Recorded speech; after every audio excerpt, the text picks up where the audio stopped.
homeschooling 14% of kids in the South, which is unbelievable numbers. There are 52 million public school kids through high school in this country. To have 12% of that homeschooling is bananas. In 2019, for the pandemic, it was maybe 2%. So we're talking about astronomical jumps. In the South, it's 14% of students in the South that are homeschooling. The largest are Texas and North Carolina. Those are the most popular states in the South for homeschooling. And homeschooling is more popular in the South than it is in the North. But we'll talk about all that. So, for a couple hundred years, there wasn't really much of an alternative school movement. The schooling here in America started in the colonial era, 1600s, 1700s, and the Puritans who arrived here wanted their families and their children to be able to read the Bible. So that was their primary motivation in literacy. So that is what they used. That was usually the only textbook. Schools were in somebody's home, often one person in the town, not in each individual person's home. They would find somebody in the town, the village, whatever it was, that was well educated, and they would use the Bible to teach them to read. And sometimes a little bit of math, sometimes a little bit of civics, but for the most part, it was mainly just focused on being able to read the Bible. In 1647 was the first time we had a law passed that said that towns should have schools. It still wasn't compulsory. You did not have to send your child to one of these schools, but the law stated that each town had to establish a school. And they were still often held in somebody's house. The only outlier to this was that sometimes really, really wealthy people in the town might send their kids to a private tutor. But other than that, any kid in the town that wanted to be educated was going to one person's house and sitting around essentially and reading the Bible. And this continued until the American Revolution. After the American Revolution, Thomas Jefferson was probably the loudest, strongest voice in saying that we need to have standardized education.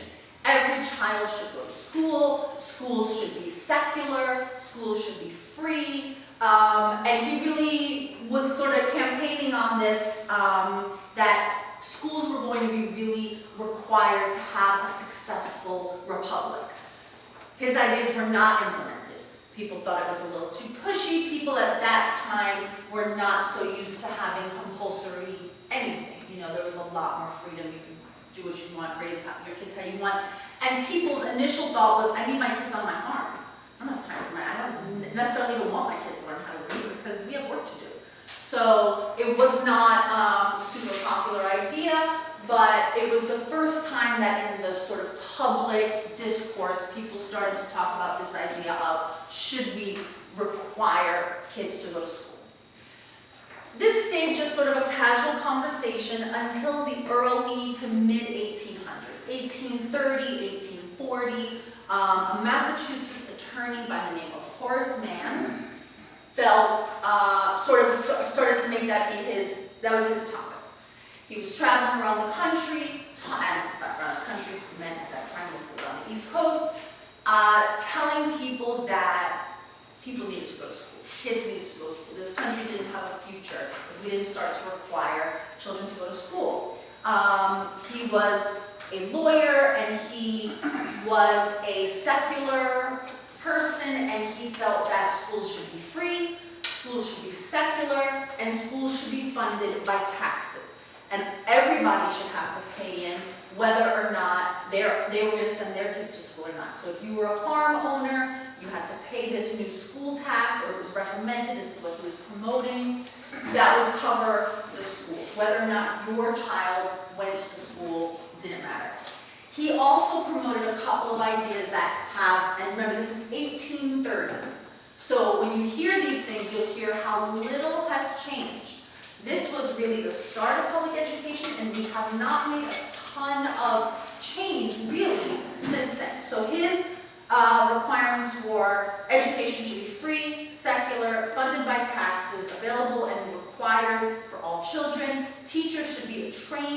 professional that go to a separate school to learn how to teach. Schools should teach morals and civics, and there should be a standardized curriculum across the country.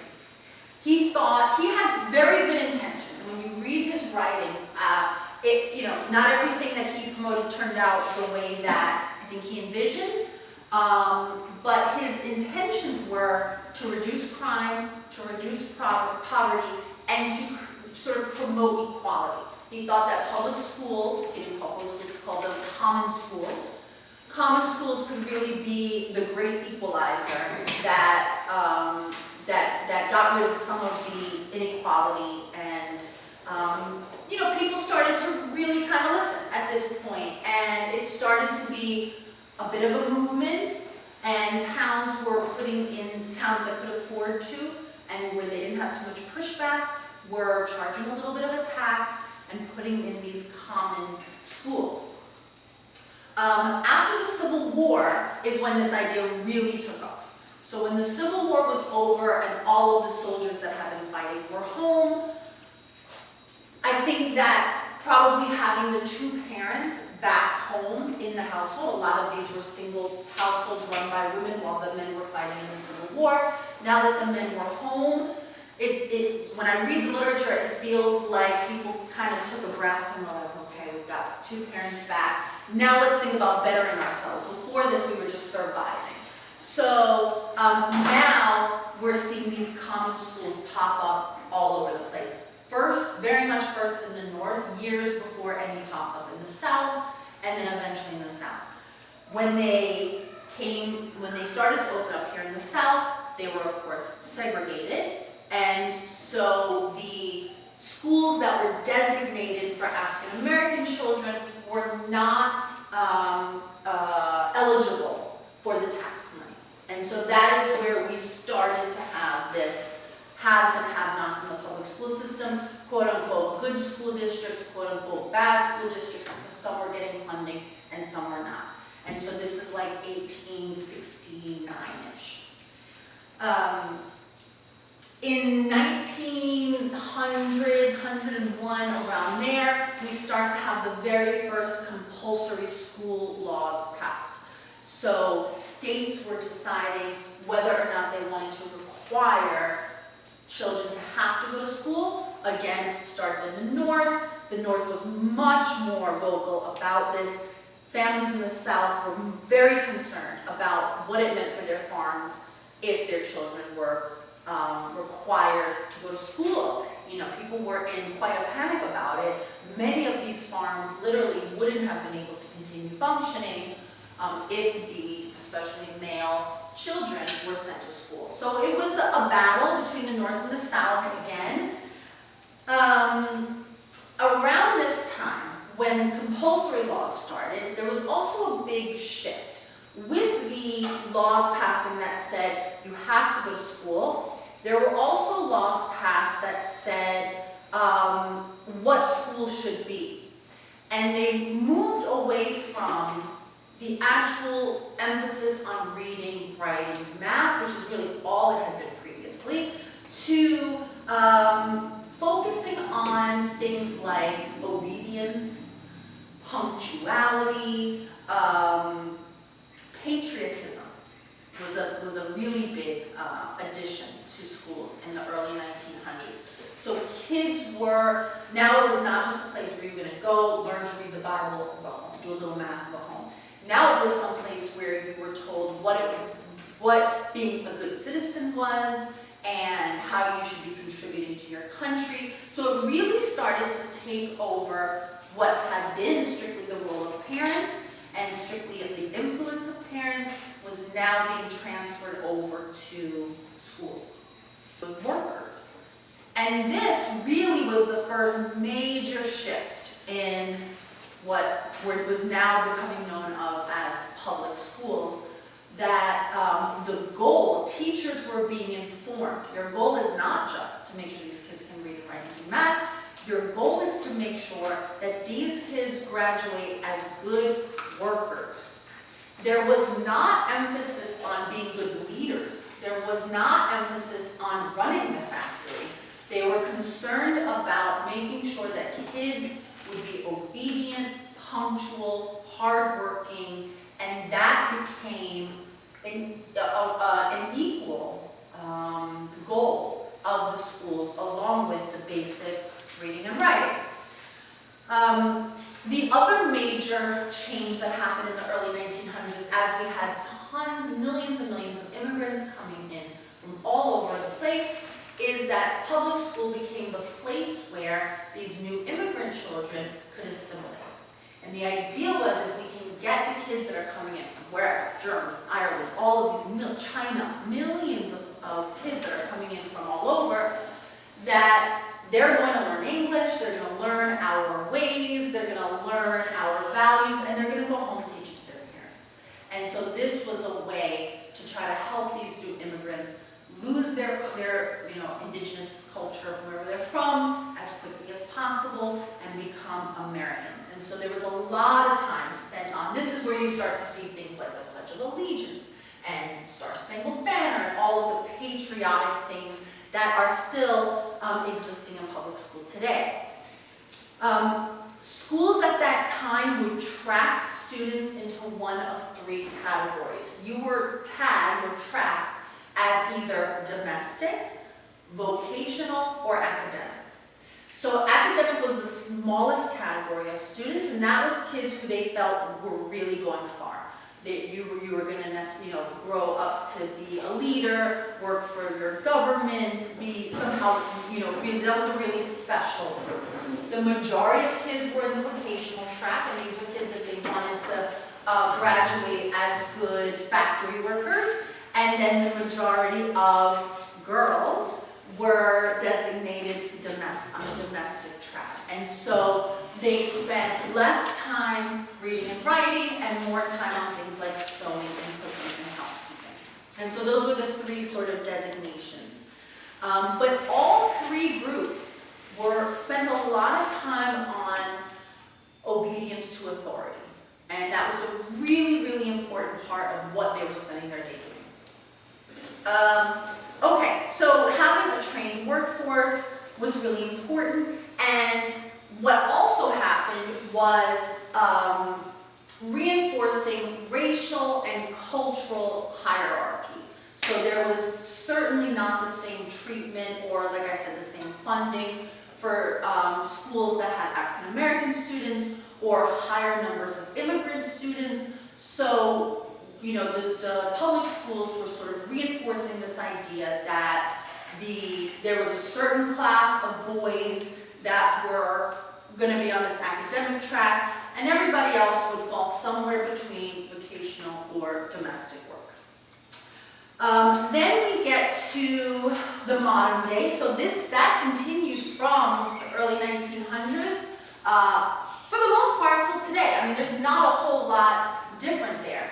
If you take a look at the public school agenda, there is certainly a tremendous amount of time that is put towards obedience. Line up, be quiet, do this, do that. They want to make sure that they're going to graduate kids who know how to follow direction. They don't want to graduate a whole bunch of kids who are going to be the kind of rabble-rousers, right? They want to make sure you're going to be able to grow up, get a job, listen to a boss. They're not focused on the few kids that they feel like are going to grow up to be the change makers, the CEOs, the whatever. They're not worried about that. That's the minority. What they're worried about is making sure that you're going to keep the wheel running, that you're going to keep society going. You're not going to be the squeaky wheel. You're not going to cause problems. You're going to have discipline. You're going to know how to listen to your boss. So come to more modern times. I think the next really huge change in American education really didn't happen until 2002. And in 2002, there was a federal law called No Child Left Behind, passed by George W. Bush. Again, with, I feel, very good intentions to close the achievement gap between students, to improve outcomes overall for students, and to have increasing accountability for schools. To say to them, look, if none of your kids in your school can read, that's your problem. You're doing something wrong, and we're going to hold you accountable. So there are a couple of major things that really reverberate today. That's why I feel like it's important to talk about it from that 2002 No Child Left Behind bill. One is standardized testing became central, accepted way of educating. Testing was now officially the primary measure of a student's success, a school's performance, and teacher effectiveness. We're going to look at this test score to determine all three of those things. AYP targets are implemented. AYP targets are adequate yearly progress. So the federal government now, before this is very localized. It's really your state, your town, that's who's determining your school. Now, in 2002 and beyond, the federal government is much more invested and has much more of a say in whether or not your school is successful or not. So schools that fail this AYP judgment, adequate yearly progress, for 2 years in a row can be shut down completely. The students distributed to other schools. Teachers can be some teachers can be fired. Teachers who can't be fired can be moved to, shuffling papers in a desk somewhere in some admin job. And schools are penalized for low test scores. This is where we get what we now call teach to the test culture. The schools are being really required to have their teachers teach specifically for the standardized test. So at the beginning of the year, like I'm giving you guys the lesson plans and the curriculum, what the teachers are being given is the standardized test. That's going to be more or less what their children are taking at the end of the year, and that is what they want them to spend their entire year on. Every day, all we want you to teach the kids is what is on this test. So, the flexibility is removed now. If you are in a really agrarian community prior to this, your state, let's say you're in Montana. The schools there look really different than the schools in New York City, right? You might even spend some time learning how to, I don't even know what they do in Montana, ride horses or farm. It's or a lot of rural area, right? There's really national parks. Right, and so that was reflected in the curriculum. So students are spending time learning to plant food, learning how to care for animals in the more agrarian communities.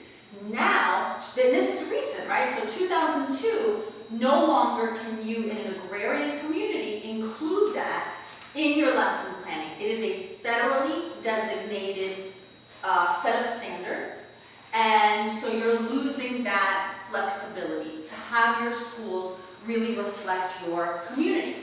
The other really important thing that happens is that we lose art, music, physical fitness in schools. Some schools were able to retain some of it, but almost every school, it's cut drastically because we don't have time. We have to teach for this test. The standardized test is now all that matters, and everybody's in on it. Even the teachers who are like, this is so bogus, I can't believe we're doing this, but my job's on the line. I'm absolutely going to teach this test. If the kids in my second grade class all fail, I'm losing my job.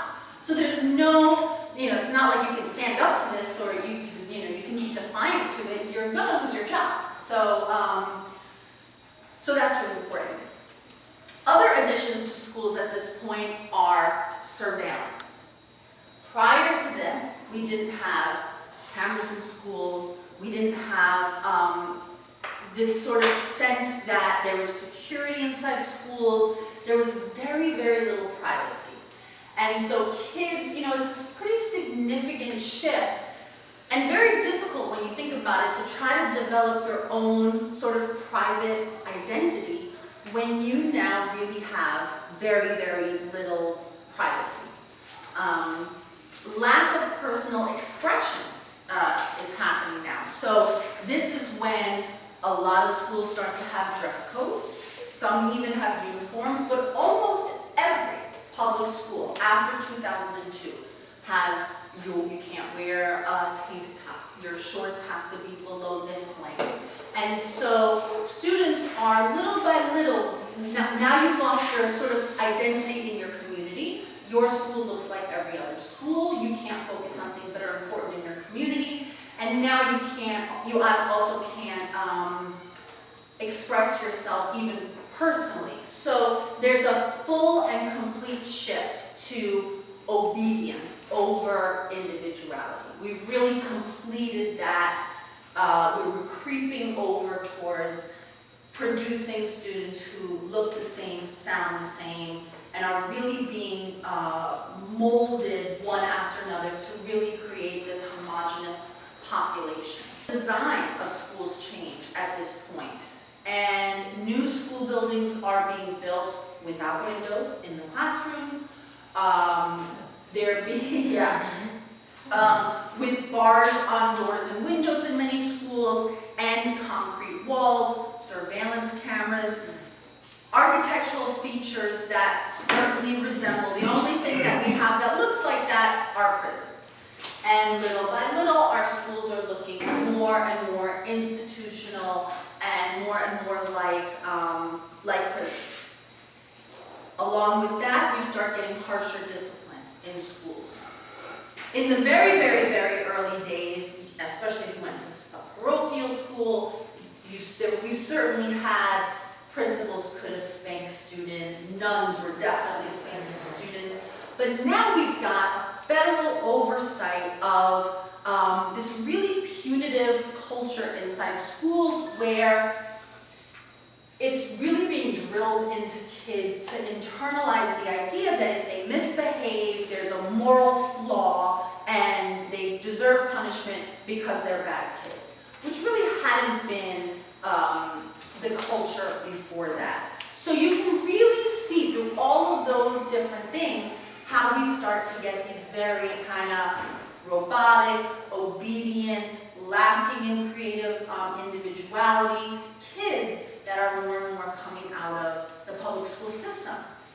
Not great for creating a country with artists or with culture, but fantastic for creating a country of workers. That's what you're looking for. If you run a factory, if you run a business, you're looking for a whole room full of people who are going to pretty much dress the same, think the same, obey, not ask too many questions, not talk back, just do their job. And so, I think somewhere I put up here, public schools are not failing. On the contrary, they're spectacularly successful in doing precisely what they're intended to do. So when people say things like, our public schools are failing, it's really not true. This is what they were designed to do. They were designed to create a homogeneous group of workers, and that is what they do. And so if you are not interested in having your child have their creativity controlled and have their personal expression controlled, public school is probably not going to be the choice that you're going to want to make.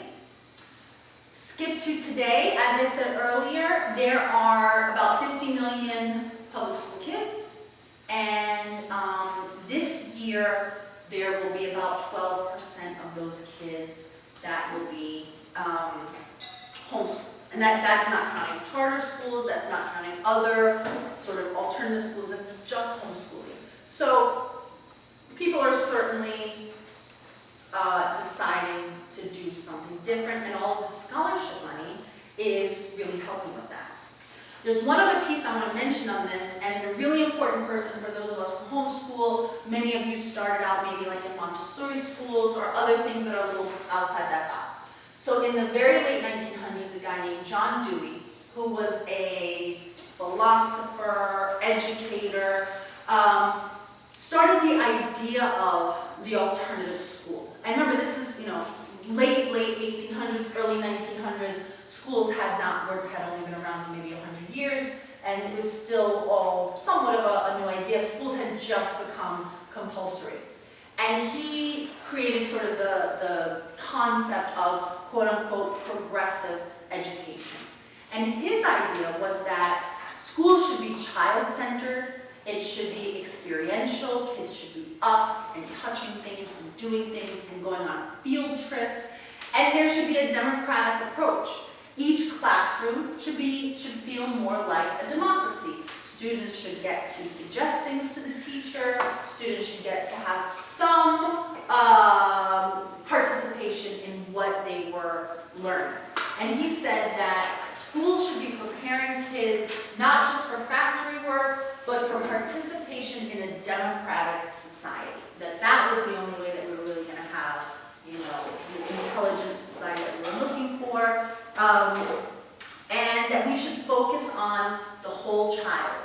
He believes in social emotional learning. He was probably the first person that would have even, you know, said anything like that. And that is the root of what we now have in terms of the Montessori schools or the Waldorf schools, all coming from John Dewey and his idea for progressive education. So definitely a lot of us homeschoolers are coming from that root of the sort of like our education ancestor there, because that was the first person who had the idea to do anything like what most of us believe now would be the right way to educate.